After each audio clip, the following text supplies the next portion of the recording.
7번으로 가겠습니다. 자, 7번 같은 경우는 이제 인체 관절의 종류. 자, 우리 관절이 많이 있죠. 예를 들어서 지금 이렇게 손목에도 관절이 있고, 팔꿈치에도 관절이 있고, 어깨에도 관절이 다 있죠. 자, 인체의 관절의 종류 중에서 절구공이관절이라고 합니다. 절구공이관절이라고 하죠. 절구관절이라고도 얘기하고. 그러니까 쉽게 얘기해서 영어로는 이제 동그랗게 이제 볼처럼 되어 있는 거죠. 동그랗게 볼처럼 되어 있는 거죠. 이렇게 볼로. 자, 여기에서 볼과 소켓 조인트라고 되어 있죠. 이렇게 딱 껴 들어간 겁니다. 이렇게 소켓처럼. 볼 앤 소켓 조인트라고 하죠. 절구공이 관절이라고 했는데 여기에 대해서 잘못 설명한 것은 이라고 했죠. 기본적으로. 자, 7번 문항 같은 경우 가만히 보겠습니다. 관절을 이루는 뼈, 이게 하나의 관절이라고 봅시다. 여기 이렇게 관절이 있고 다 관절이 있습니다. 어디나. 관절을 이루는 뼈의 표면이 각각 볼록하답니다. 이게 볼록하죠. 볼록하고 오목하다. 자, 볼록하고 오목하죠. 이렇게 이제 하나는 볼이고 하나는 이제 소켓이 되겠죠. 이렇게 딱 낀 거. 모든 운동면에서 회전이 가능하다. 자, 이렇게 돼 있으면 이렇게 돌아가고 이렇게 다 이렇게 아래 위로 옆으로 다 돌아갈 수 있겠죠. 회전이 가능하겠죠. 어깨 관절, 이 어깨 보십시오. 어깨가 지금 요거랑 아마 요렇게 돼 있을 거예요. 어깨가 이렇게 돌아가기도 하고 아래 위로 위아래 다 움직이죠. 어깨 관절, 그 다음에 엉덩이 관절도 마찬가지죠. 아래 위로 들고 내리고 다 움직일 수 있겠죠. 기본적으로. 여기가 이제 절구공이 관절에 해당이 되죠. 자, 이 절구공이 관절은 타원의 장축. 타원이라고 하면 이렇게 기본적으로 이제 긴 장축이라는 게 있죠. 긴 장축. 장축과 단축만으로 회전한다라고, 두 개만으로 회전하는 운동을 하기 때문에 이축 관절이다라고 되어 있는데, 축이 보시면 알겠지만은 기본적으로 이렇게도 움직이고 이렇게 돌죠. 이거는 이제 2축이라는 게 아니라 3개의 축 이상을 가지고 있는 3축 관절이다라고 얘기를 하게 되겠습니다. 그래서 이제 잘못 설명한 거는 이제 라번이 되겠죠. 기본적으로 영어로도 이제 볼 앤 소켓이라고 되기 때문에 이렇게 조인트가 된 겁니다. 그래서 이 기본적으로 이거는 이제 이렇게 돌기도 하고 위아래 옆으로도 다 움직이기 때문에 3축 관절 이상으로 되겠습니다. 특히 이제 어깨 같은 경우에 이렇게 위아래도 움직이고 이렇게도 움직이고 또 이렇게 회전도 하고 이렇게 돌 수도 있죠. 그래서 이제 이 축은 요게 해당이 되지 않는다라고 보시면 되겠습니다. 그래서 이제 7번은 답은 4번이 되겠습니다. 8번으로 가겠습니다. 자, 기저면이라는 건 기저면이 좁은 자세에서 넓은 자세 순으로 바르게 연결한 것은, 운동역학 같은 경우는 이제 신체나 물체의 기본적인 어떤 그 여러 가지 운동에 관련된 효율성 같은 걸 다루기 때문에 기저면이라는 것은 어떤 운동을 할 때 기저면과 안정성에 대해서 이야기를 합니다. 기본적으로.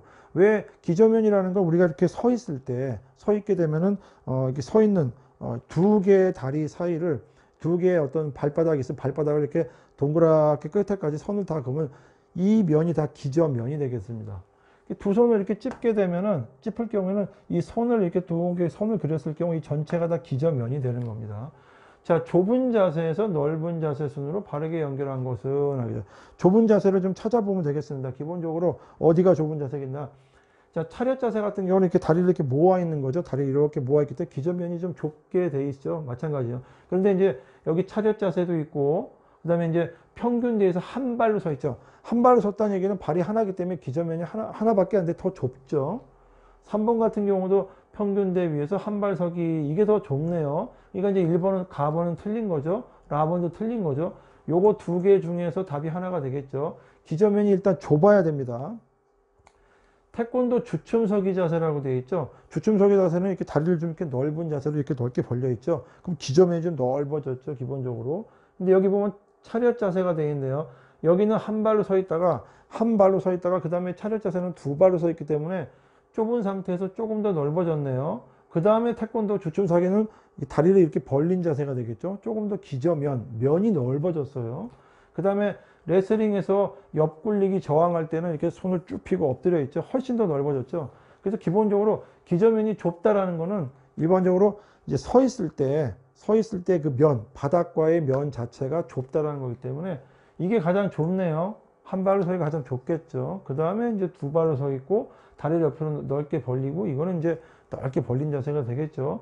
그래서 이제 기저면에 대해서 나오게 되면은 이제 좁다, 넓다, 이런 측면에서 살펴보셔야 됩니다. 이거는 이제 크게 어려운 게 아니라 손바닥이든 발바닥이든 이렇게 바닥에 대고 있을 때 요 전체적으로 이렇게 쭉 선을 이었을 때 요 면을 기저면이라고 하는 겁니다. 그럼 이제 좁은 자세에서 넓은 자세니까 답은 답번이 되겠죠. 자, 이제 9번으로 가겠습니다. 9번 문제. 자, 10kg의 아령을 이제 손을 들고 굴곡을 한답니다. 굴곡을 한다라고 하네요. 10kg의 아령을 손을 들고 이제 굴곡이라는 건 이렇게 굽히는 거죠. 기본적으로 굴곡을 굽힘이라고 합니다. 이런 거를 이제 우리가 영어로 이제 컬 합니다. 컬. 그래서 이거를 컬링이라고 하는데, 컬링을 할 때 아령 있죠. 아령. 이 아령이 있고 아령이 딱 있습니다. 이게 아령이라고 보고, 아래팔을 전완이라고 합니다. 한자어로 앞전자를 써서 여기를 전완이라고 하는 거예요. 팔이죠. 완이라는 게 한자로.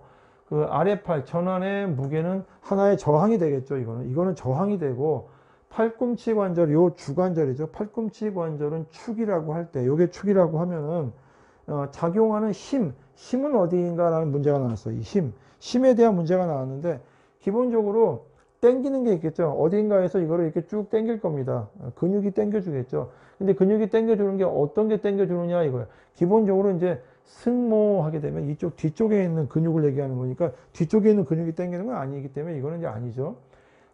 넙다리, 내갈래근, 대퇴사대근 되어 있는 거, 이건 이제 다리 쪽에 있는 근육이기 때문에 이것도 상관이 없는 거예요. 자, 그럼 요거 아니면 요거 같아요. 상완이라는 거는 위쪽에 있는 거 상완이라고 해요.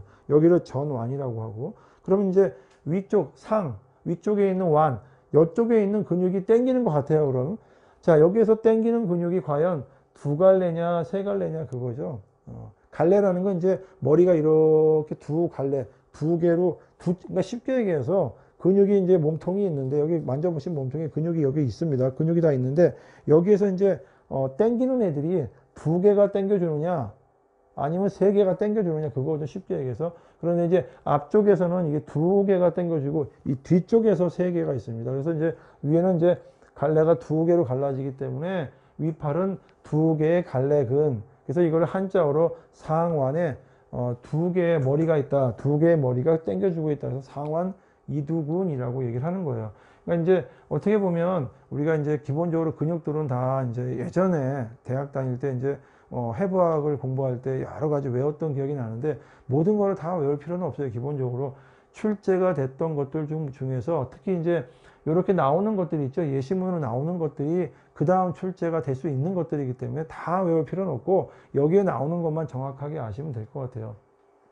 위팔에 갈래가 두 개로 갈라졌다. 그래서 이거는 위쪽 상완, 위쪽 팔에 머리가 두 개 주거나 머리에 두 개가 당겨주는구나. 그래서 상완 이두근이고, 상완 삼두근은 이쪽 뒤편에 가 있다라고 생각하시면 되는 거예요.